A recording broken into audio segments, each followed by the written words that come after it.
ఇక రాష్ట్రంలో స్థానిక సంస్థల ఎన్నికలకు బ్రేక్ పడింది. ఎన్నికల ప్రక్రియపై హైకోర్టు స్టే విధించింది. 2 రోజులుగా కొనసాగుతున్న ఉత్కంఠకు తెరదించుతూ హైకోర్టు ప్రధాన న్యాయమూర్తి justice Aparesh Kumar Singh, justice GM మొహియుద్దీన్తో కూడిన ద్విసభ్య ధర్మాసనం గురువారం మధ్యంతర ఉత్తర్వులు జారీ చేసింది.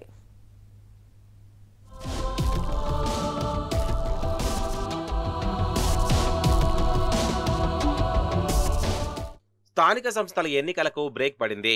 ఎన్నికల ప్రక్రియపై హైకోర్టు స్టే విధించింది. స్థానిక సంస్థల పదవుల్లో బీసీ రిజర్వేషన్లను 25 నుంచి 42% పెంచుతూ వెలువరించిన జీవో 9తో పాటు ఆ జీవోకు అనుగుణంగా రాష్ట్ర ఎన్నికల సంఘం జారీ చేసిన నోటిఫికేషన్ అమలును నిలిపివేసింది. తదుపరి ఆదేశాలు జారీ చేసే వరకు స్టే ఉత్తర్వులు అమల్లో ఉంటాయని ధర్మాసనం ప్రకటించింది. బీసీ రిజర్వేషన్ల పెంపు రాజ్యాంగ వ్యతిరేకమని, రాష్ట్ర ప్రభుత్వం చట్ట వ్యతిరేకంగా రిజర్వేషన్ల పెంపు నిర్ణయం తీసుకుందంటూ దాఖలైన వ్యాజ్యాల్లో ప్రతివాదులైన బీసీ సంక్షేమం రాష్ట్ర ఎన్నికల సంఘానికి ధర్మాసనం నోటీసులు జారీ చేసింది. 4 వారాల్లోగా తమ వాదనలతో కౌంటర్లు దాఖలు చేయాలని ఆదేశించింది. ప్రభుత్వం వేసిన కౌంటర్లలోని అంశాలపై అభ్యంతరాలు ఉంటే పిటిషనర్లు రిప్లై కౌంటర్లను దాఖలు చేయవచ్చని, ఇందుకు 2 వారాల గడువు ఇస్తున్నామని పేర్కొంది. తదుపరి విచారణను 6 వారాల వరకు వాయిదా వేసింది.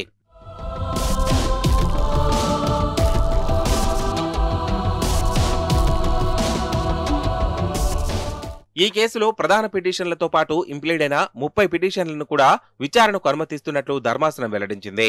బీసీలకు స్థానిక సంస్థల ఎన్నికల్లో 42% రిజర్వేషన్ల కల్పన జీవో 9ని సవాల్ చేస్తూ వేరువేరుగా పిటిషన్లు దాఖలు చేశారు. బీసీ రిజర్వేషన్లను ఏబిసిడీలుగా వర్గీకరించాకే 42% రిజర్వేషన్ల అమలుతో ఎన్నికలు నిర్వహించేలా ఉత్తర్వులు జారీ చేయాలంటూ మరో పిటిషన్ వేశారు.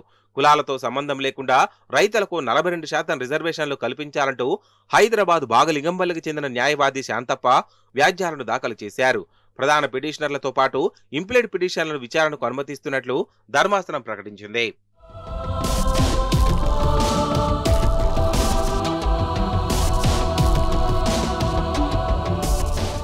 బీసీలకు రిజర్వేషన్లు పెంచామని చెప్పుకొని రాజకీయంగా లబ్ధి పొందడానికి తప్ప కాంగ్రెస్ ప్రభుత్వానికి చిత్తశుద్ధి లేదని తేలిపోయింది.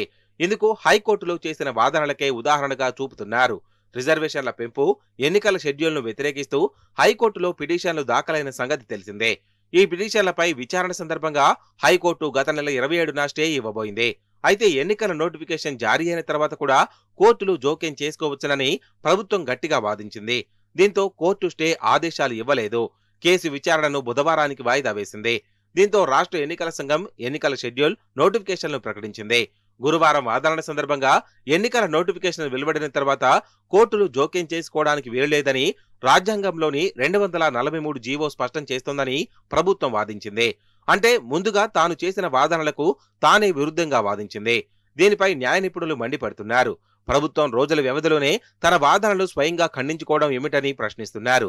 ధర్మాసనం ఆదేశాల నేపథ్యంలో 6 వారాల వరకు స్థానిక సంస్థల ఎన్నికలకు బ్రేక్ పడినట్లేనని న్యాయ నిపుణులు అంటున్నారు.